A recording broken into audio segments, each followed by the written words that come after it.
Hello students, पिछले video में हम लोगों ने किसी द्विपद के प्रसार में उसका मिडिल टर्म मतलब मध्य पद और जनरल टर्म निकालना सीखा था कि अगर किसी बाइनोमियल का हम एक्सपेंशन करेंगे तो उसके मिडिल टर्म की वैल्यू कैसे निकालेंगे, कौन सा टर्म मिडिल टर्म होगा वो कैसे निकालेंगे और कौन सा टर्म जनरल टर्म उसका क्या होगा ये निकालना सीखे थे। और इसके साथ ही साथ हम लोगों ने किसी भी एक्सपेंशन में x की किसी स्पेसिफिक वैल्यू का गुणांक निकालना सीखे थे।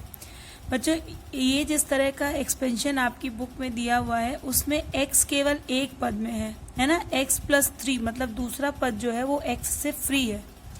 लेकिन बहुत सारे ऐसे क्वेश्चंस होते हैं जिसमें पहले पद में भी x होता है और दूसरे पद मतलब दोनों में ही वेरिएबल, दोनों पदों में वेरिएबल होते हैं। इस तरह के क्वेश्चन में जिसमें केवल एक पद पे वेरिएबल होता है उसमें क्या होता है कि हमें केवल एक ही जगह x मिलता है ना, और दूसरी जगह एक कांस्टेंट मिलता है। तो हम सिर्फ यही के पावर को दिए हुए पावर से इक्वेट करके और r की वैल्यू निकाल लेते हैं। लेकिन अगर दोनों पदों में x दिया हो तब हम उसको कैसे सॉल्व करेंगे, आज हम ये सीखेंगे। So let us start with an example.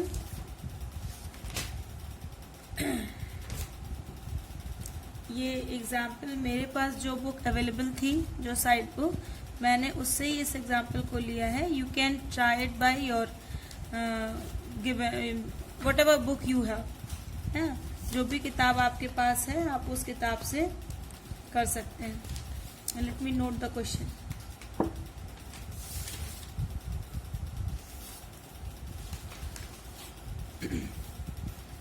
जैसे क्वेश्चन है कि 2x³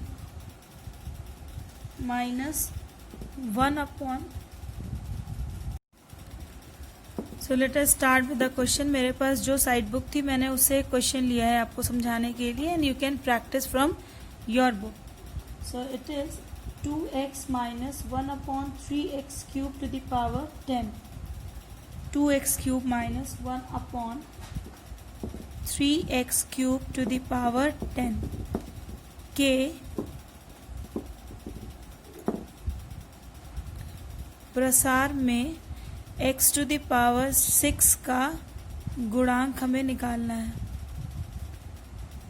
ठीक है, अब यहाँ पे इस क्वेश्चन और इस क्वेश्चन में क्या डिफरेंस है कि यहाँ पे से पहले पद में x दिया हुआ था, लेकिन यहाँ पर पहले और दूसरे पद दोनों में x है। यहाँ पे x³ है और यहाँ पे रेसिप्रोकल के फॉर्म में है। तो जब हम इस तरह के क्वेश्चंस का प्रसार करते हैं तो हमें जहाँ पे पहला टर्म मिलता था वहाँ पर भी x मिलेगा, और जहाँ पे दूसरा टर्म लिखते थे दूसरे टर्म की वैल्यू वहाँ पर भी x मिलेगी, यानी x हमें दो जगह मिलेगा। तो इसके लिए हम क्या करेंगे कि पहले दोनों को सॉल्व करके x की कुल पावर एक जगह इकट्ठा कर लेंगे और उसके बाद तब उसे हम इक्वेट करेंगे। तो let us do the question. 2x³ minus 1/3x to the power 3 to the whole power 10 का पहले जनरल टर्म लिखेंगे। General term tr+1 is equal to n की वैल्यू यहाँ पे कितनी है, n इक्वल टू 10 दिया हुआ है ना, n इक्वल टू 10 दिया हुआ है। तो ये हो जाएगा 10cr into 2x³ to the power 10 minus r into minus 1/3x³ to the power r, ये होगा। तो it is equal to 10cr into 2 to the power 10 minus r into x to the power इस 3 से multiply हो जाएगा, यानी 30 minus 3r into minus 1 to the power r upon 3 to the power r into x to the power 3 से फिर multiply होगा तो 3r। अब नंबर्स को एक जगह कर लेते हैं और x को एक जगह कर लेते हैं। सो 10cr into 2 to the power 10 minus r into minus 1 to the power r upon 3 to the power r into x की पावर कितनी हो जाएगी, यहाँ कितना है 30 माइनस 3r, और ये प्लस 3r ऊपर जाएगा तो minus 3r. So it is equal to 10cr into 2 to the power 10 minus r into minus 1 to the power r upon 3 to the power r into x to the power 30 minus 3 minus 6r. ठीक है.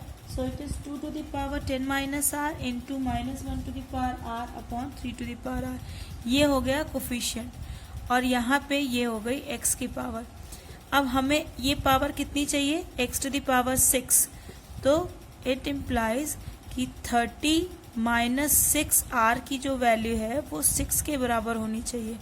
6r को उधर ले जाएंगे और इस 6 को इधर ले आएंगे, तो it implies 6r is equal to 30 minus 6, that is 24.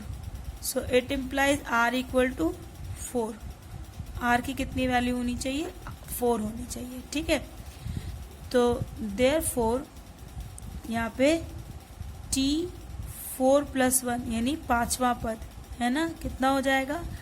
10c4 into 2 to the power 10 minus 4 that is 6 है ना, into minus 1 to the power 4 upon 3 to the power 4 into x to the power 30 minus 6 4 that 24, तो 30 minus 4 is 6. आ गया x to the power 6. अब गुणांक कैसे लिखते हैं? x to the power 6 को ढक के बाकी जो कुछ भी लिखा है वो गुणांक है. तो therefore x to the power 6 का गुणांक या coefficient of x to the power 6 is equal to 10c4 2 to the power 6 upon minus 1 to the power 4 तो प्लस 1 हो जाएगा अपॉन 3 टू द पावर 4. अब इस वैल्यू को आप सॉल्व कर लीजिए और जो भी आंसर आएगा it will be your answer. यहाँ पे जो भी कैलकुलेशन करके आएगा. तो एक इस टाइप का क्वेश्चन होता है. अनदर इज कि x से स्वतंत्र पद. ठीक है. x से स्वतंत्र पद मतलब किसी एक्सपेंशन में एक जब टर्म्स को हम लिखते हैं तो टर्म्स को लिखने में एक टर्म ऐसा आएगा जब वो उसमें x नहीं होगा. Free from x. Free from x मतलब x से स्वतंत्र मतलब उस पद में x आए ही ना. तो ऐसा पद हम कैसे निकालेंगे कि कौन सा पद होगा? So again let's take a question. ये एक्सपेंशन दिया है कि under root x plus 1 upon 3x square का पावर 10 होल पावर 10 के प्रसार में x से स्वतंत्र पद ज्ञात करो. ठीक है. x से स्वतंत्र पद हमें ज्ञात करना है. मतलब कि ऐसा कौन सा पद होगा जिसमें x नहीं आएगा. x नहीं आने का मतलब क्या है कि x टू द पावर 0 हो जाए, है ना, क्योंकि किसी भी इंटीजर का पावर 0 1 होता है तो वो अपने आप हट जाएगा वो. तो सबसे पहले हम क्या करते हैं? जनरल टर्म लिखते हैं. tr plus 1 is equal to n 10 है तो 10cr into under root x to the power 10 minus r into 1 upon 3x square to the power r. ठीक. So it is equal to 10cr और ये कितना हो जाएगा? x टू द पावर ये 1/2 है ना, x टू द पावर 1/2 तो ये हो जाएगा 10 minus r/2 into 1 upon 3 to the power r into x to the power 2r. So 10cr और नंबर्स को एक साथ कर लेते हैं तो 1 upon 3 to the power r into x to the power कितना होगा? 10 माइनस r/2 था और ये ऊपर जाएगा तो minus 2r. So it is equal to 10cr into 1 upon 3 to the power r into x to the power ये कितना हो जाएगा? जब इसको हम सॉल्व करेंगे तो ये 2 LCM होगा और ये हो जाएगा 10 और 2 2 4 है ना, 4 माइनस r यानी माइनस 4 माइनस r यानी माइनस 5r. सो 10 माइनस 5r/2 ये आ गया x का पावर. अब हमको x से स्वतंत्र पद चाहिए। x से स्वतंत्र पद के लिए, ठीक है, x से स्वतंत्र पद के लिए क्या होगा, x से स्वतंत्र पद के लिए x की जो घात है वो 0 के बराबर होनी चाहिए, यानी 10 minus 5r/2 should be equal to 0। तो it implies that 10 minus 5r is equal to 0, क्योंकि 2 तो 0 के बराबर हो ही नहीं सकता, एक तो ये 2 है कांस्टेंट, ऊपर से ये डिनोमिनेटर में है। तो 10 minus 5r is equal to 0, so 5r is equal to 10, r equal to 2। r की कितनी वैल्यू आ गई, 2। तो कौन सा टर्म x से फ्री होगा, तो t r की वैल्यू कितनी रखे, 2 प्लस 1, यानी it is equal to t3, मतलब तीसरा पद x से स्वतंत्र होगा, ठीक है। अब अगर कहते हैं कि उस पद का गुणांक कितना होगा, तो यहाँ पे r इज इक्वल टू हम रख देंगे 2, यानी t2 plus 1 is equal to 10c2 into 1/3 to the power 2 into x to the power, गुणांक लिखना है तो इसको लिखने की जरूरत ही नहीं है, ये तो 0 ही जाएगा, ठीक है। 10c2 इंटू 1/3 स्क्वायर, 10c2 हो गया factorial 10 upon factorial 2 into 10 minus 2 का फैक्टोरियल यानी factorial 8 into 1/3 9, so it is equal to 10 into 9 into factorial 8 upon 2 into factorial 8 into 1/9। ये कट गया, 9 से 9 कट गया, 2 1 2 2 5 10, इट इज इक्वल टू 5। तो उस टर्म का गुणांक कितना हो जाएगा, 5 हो जाएगा, ठीक है। It is your answer. तो इस टाइप के क्वेश्चंस, ये और प्रसार के और 2 तरह के क्वेश्चन होते हैं, ठीक है, कि अगर x से स्वतंत्र पद निकालना हो तो x की घात को इकट्ठा करके हम उसका इक्वल टू 0 कर देते हैं। ना again let us go to the exercise 8.2। Exercise 8.2, उस एक्सरसाइज में हम ऑलमोस्ट सारे क्वेश्चन हम लोग देख चुके थे, but one question, question number 10, question number 10 दिया हुआ है कि x plus 1 to the power n के प्रसार में r माइनस 1वें पद, rवें पद और r प्लस 1वें पदों के गुणांकों में 1:3:5 का अनुपात हो तो n तथा r का मान ज्ञात कीजिए। एक्सपेंशन क्या दिया है, एक्सपेंशन क्वेश्चन नंबर 10 है ये। एक्सपेंशन दिया हुआ है x plus 1 to the power n, x plus 1 to the power n, और r माइनस 1वें पद का गुणांक, r माइनस 1th पद का गुणांक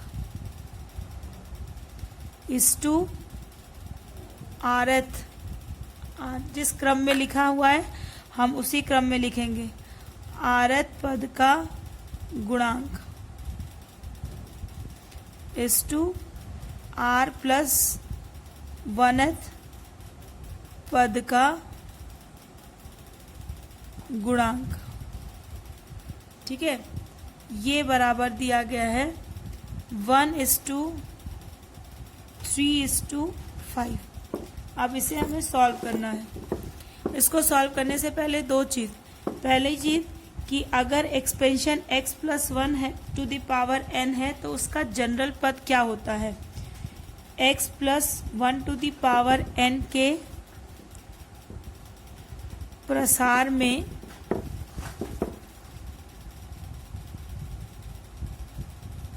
व्यापक पद क्या होता है, T R plus 1 is equal to N C R X to the power R, ये होता है N C R X to the power are.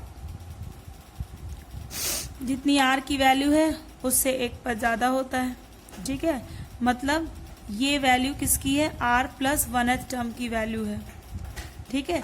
एक बात यहाँ जो बच्चों ध्यान रखनी है कि अगर हम rth टर्म लिख रहे हैं, ठीक है, rth टर्म लिख रहे हैं तो इसको कैसे लिखेंगे? t हमें तो हमेशा r+1 के फॉर्म में लिखना होता है, तो r है, इसमें +1 अगर हम लिखें तो ये r+1 हो गया ना, तो हमें एक -1 करना होगा।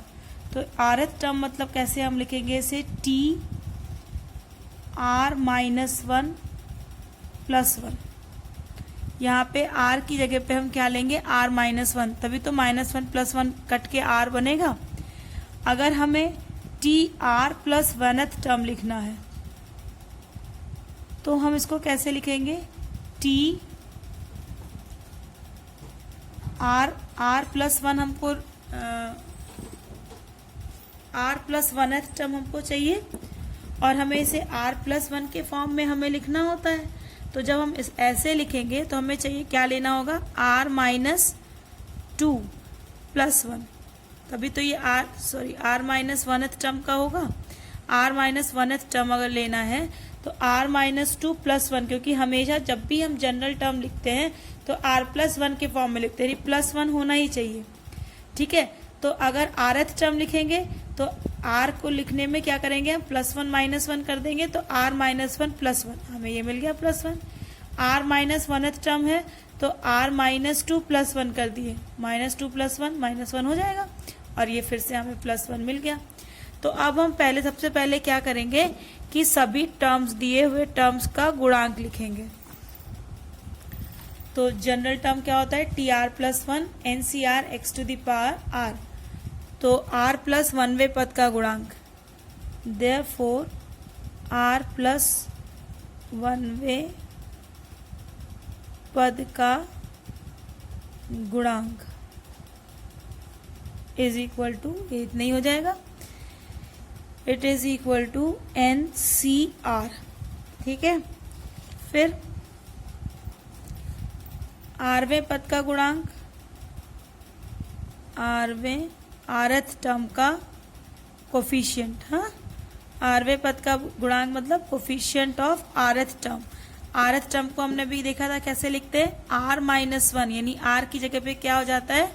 r-1, so it will be NCR-1, ठीक है। अभी हमने यहाँ देखा है ना कि rth टर्म को हम कैसे लिखते हैं?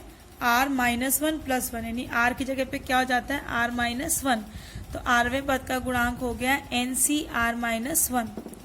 और r-1th टर्म का, r-1वें पद का गुणांक, it is equal to r-1th term हम कैसे लिखे थे? r-2 + 1, यानी ये हो जाएगा NCR-2, ठीक है। जैसे अगर ये टर्म आपको समझ में नहीं आया तो और थोड़ा जनरल करके और थोड़ा पर्टिकुलर करके बताती हूँ कि सपोज कीजिए आपको T5 निकालना है, 5वां टर्म निकालना है, तो आप क्या करते हैं? T5 में से एक माइनस करके 4 + 1 के फॉर्म में लिखते हैं ना। अगर आपको T9 लिखना है तो T9 में से एक माइनस करके 8 + 1 के फॉर्म में लिखते हैं।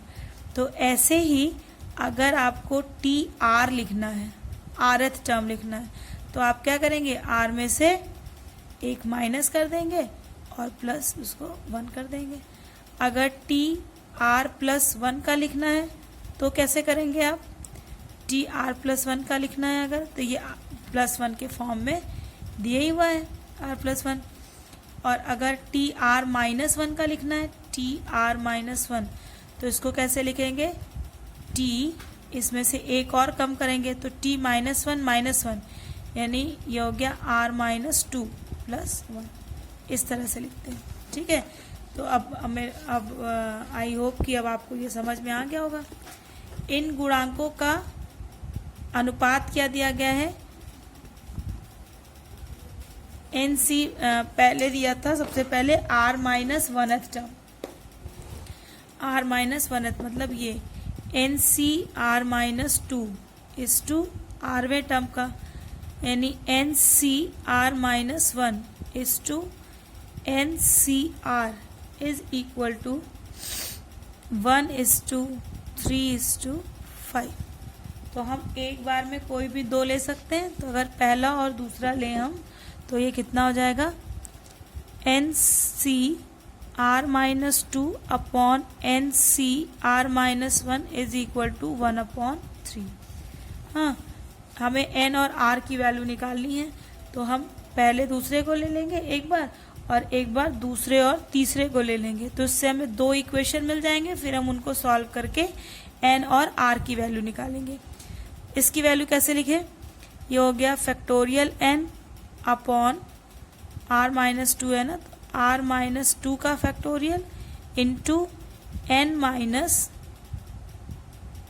आर माइनस टू का factorial whole upon factorial N upon R minus one का factorial into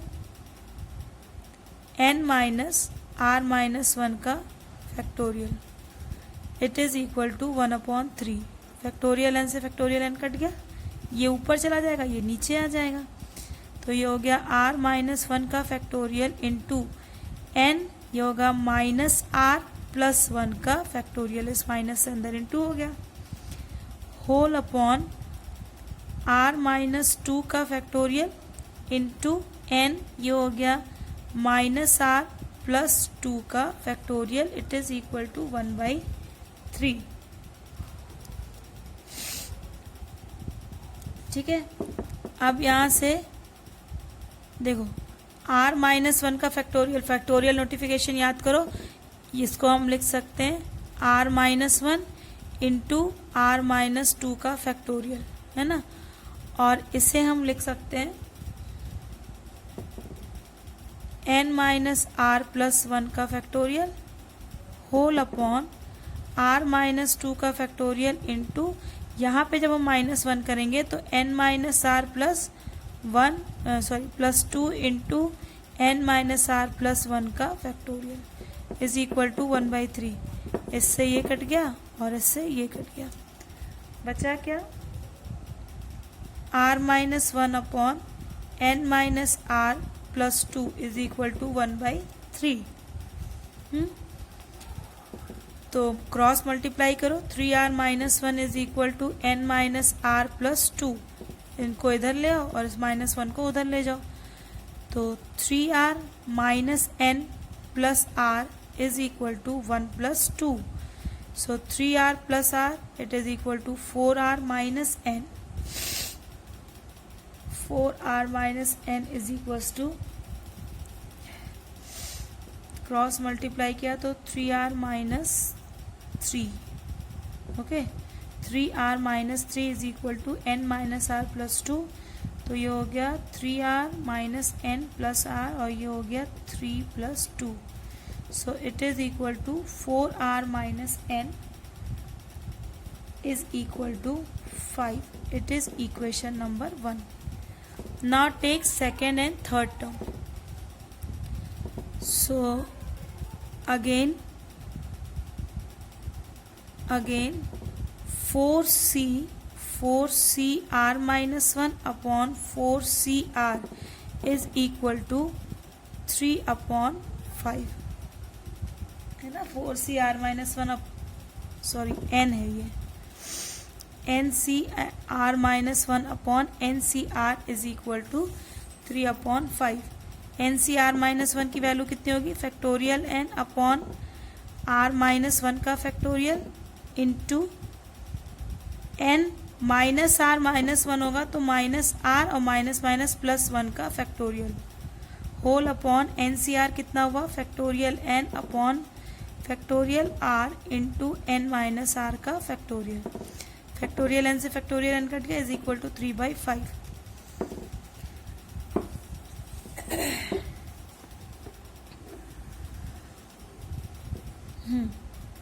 I am using this page only कि आपके सामने पूरा का पूरा क्वेश्चन रह पाए पूरे टाइम। फैक्टोरियल n से फैक्टोरियल n कट गया तो ये ऊपर चला जाएगा ये वाला टर्म, और ये नीचे आएगा। तो ये it is equal to factorial r upon factorial r into N minus R का factorial upon r minus one का factorial into n minus R plus 1 का factorial, it is equal to 3/5। तो हम r को लिख सकते हैं r इंटू आर माइनस 1 का factorial into n minus R का फैक्टोरियल अपॉन r माइनस 1 का factorial into n minus R plus 1 को लिख सकते हैं n minus R plus 1 into n minus R का फैक्टोरियल, क्योंकि जब -1 करेंगे तो ये कट जाएगा, +1 -1, इट इज इक्वल टू 3/5। इससे ये टर्म कट गया, इससे ये टर्म कट गया, it is r upon n minus R plus 1 is equal to 3/5। Again do the cross multiplication, 5r is equal to 3n minus 3r plus 3।